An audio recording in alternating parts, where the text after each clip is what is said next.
Olá pessoal, tudo bem com vocês? Meu nome é Márcia, sou professora de língua portuguesa e redação.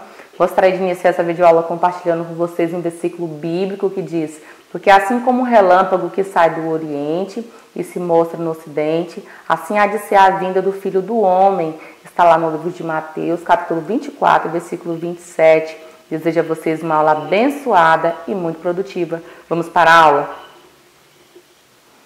Bom, o conteúdo a ser estudado nessa videoaula é sobre recursos estilísticos, né? Esses recursos estilísticos, esse estudo tem como objetivo levar o aluno a conseguir identificar figuras de linguagens dentro de um contexto, tais como personificação, aliteração, metáfora, trocadilho.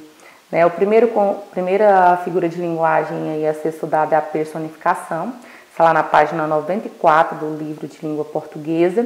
Se você não pegou seu livro de língua portuguesa ainda, dá pausa no vídeo aí, pega o livro, abra na página 94 e acompanhe a explicação, por favor, tá?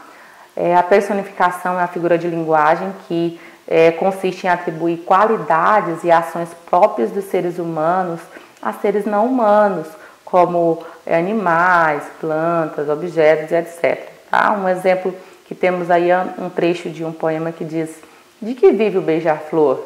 De beijar, responde a flor. Isso não tem cabimento, protesta, irritado o vento. Então eu tenho aí a ação de beijar, né, atribuída a uma ação do ser humano, atribuída ao beija-flor, e a ação de protestar irritado, né?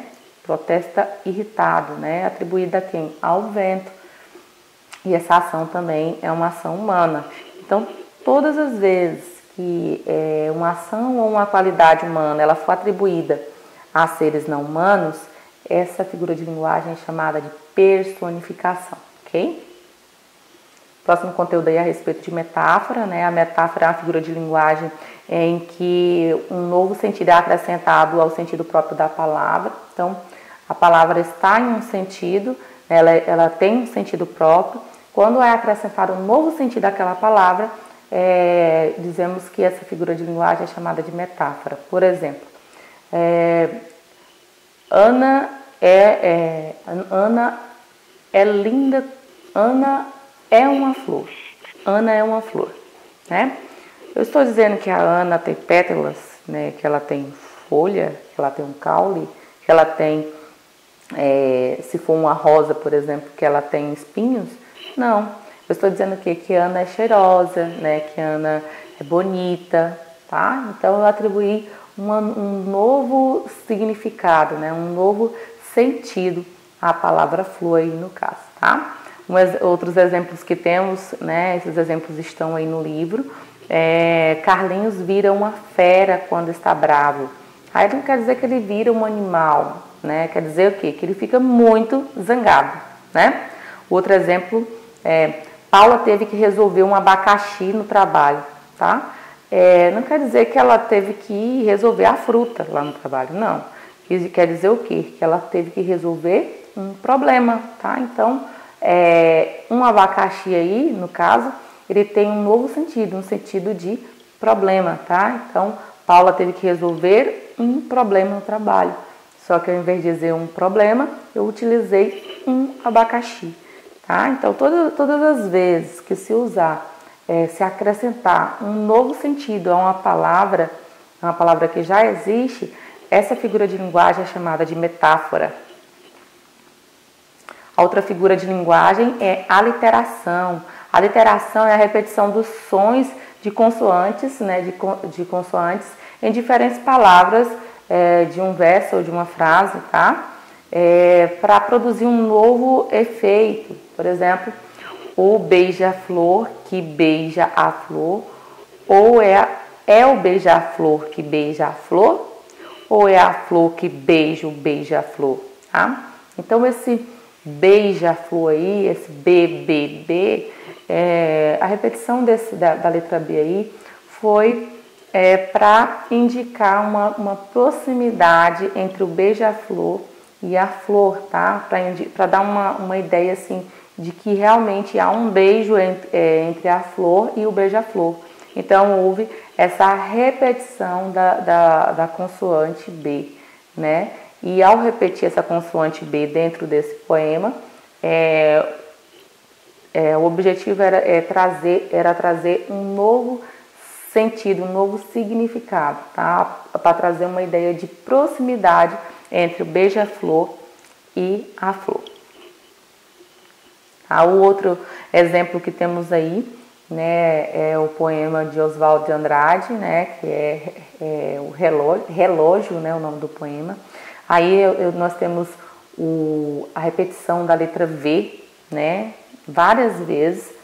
E essa repetição, ela dá uma ideia de tempo, né, do tempo passando. Eu vou fazer a leitura para vocês, observem direitinho, tá? As coisas são, as coisas vêm, as coisas vão e vêm. Não em vão, as horas vão e vêm, não em vão. Então eu tenho vão e vêm, não vão, né? As horas vão e vêm, não em vão. Então essa repetição do V aí, ela dá uma ideia de tempo, né? Tempo passando, tempo passando. As coisas vão e vêm, não em vão. As horas vão e vêm, não em vão, tá? Então dá essa ideia de tempo passando, o tempo passando, né? Decorrência de tempo. E há essa repetição da letra V, tá? Então quando há essa repetição de uma consoante e que ela traz algum sentido, né? Um novo sentido a um texto, a um enunciado, a uma frase, essa figura de linguagem é chamada de aliteração. Trocadilho, né? O trocadilho é uma combinação de palavras cujo som é parecido ou idêntico, né? E ela apresenta um novo sentido, né? E geralmente, às vezes, as grafias são diferentes, né? Um exemplo aí é o Mistério, né? O poema Mistério de José Paulo Paes, que diz: é o beija-flor. Utilizei muito esse poeminha, porque dentro do livro de vocês ele é utilizado, ele é trabalhado, né? E há a identificação das figuras de linguagem, as figuras de linguagens dentro desse poema, tá? Então eu tenho aí mais uma vez, é o beija-flor que beija a flor, ou é a flor que beija o beija-flor, né? Então há um trocadilho aí para dar mostrando que há algo parecido, né? Por exemplo, beija-flor, beija a flor, né? Tem sentido diferente? Tem, né? Porque beija-flor é o nome do pássaro, né? E beijar a flor é uma ação, né, que está sendo indicada aí dentro desse poema, tá bom? O próximo poema aí é o poema Agosto, né? Agosto, de Sérgio Caparelli, tá? Então eu tenho aí só não gosto de agosto, mês sem gosto, nunca há gosto, né? Então há todo um trocadilho aí, né, da questão do verbo gostar, né, com o nome do mês agosto, né? E dizendo que há gosto, no caso, né? Então, como houve essa brincadeira com as palavras, né, e um trocadilho entre o verbo gostar e o mês, né, agosto, aí o nome dessa figura de linguagem é trocadilho, tá? Que é essa combinação das palavras. Bom, é isso a explicação para vocês a respeito de figuras de linguagens. E aí vou deixar para vocês agora, quero que vocês façam, né? Hoje nós temos 2 aulas de língua portuguesa. Eu quero que vocês façam as atividades do livro didático primeiro, né? Façam no caderno direitinho, lembrem-se de colocar o cabeçalho, né? A data, as páginas direitinho, tá bom? Façam as atividades da página 96. Na página 96 eu só tenho aí a hora de organizar o que estudamos, né? É só um conteúdo, uma questão. Na página 97 eu tenho as questões 1 e 2. Na página 98 somente a questão 3, tá bom? E o livro de atividades. No livro de atividades, a respeito de figuras de linguagens também, nós temos as páginas, para vocês fazerem as páginas 20, 21 e 22, tá? Essas páginas aí, como é no livrinho, vocês podem responder no livrinho de atividades mesmo, tá? Agora, já o didático vocês vão estar respondendo no caderno.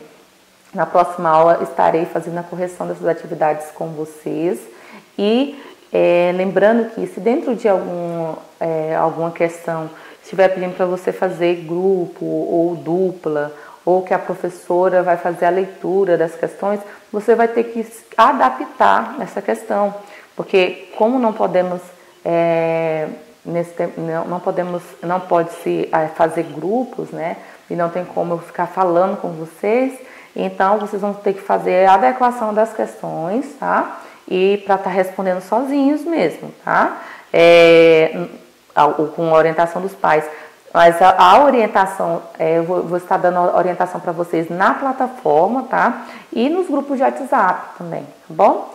Então, só não tem como eu fazer a leitura de alguma questão para vocês, né? Se alguma questão estiver sugerindo isso, tá bom?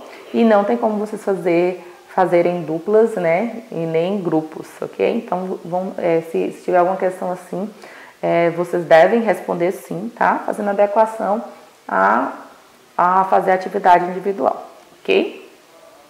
E é isso, obrigada, até a próxima aula, que Deus abençoe vocês.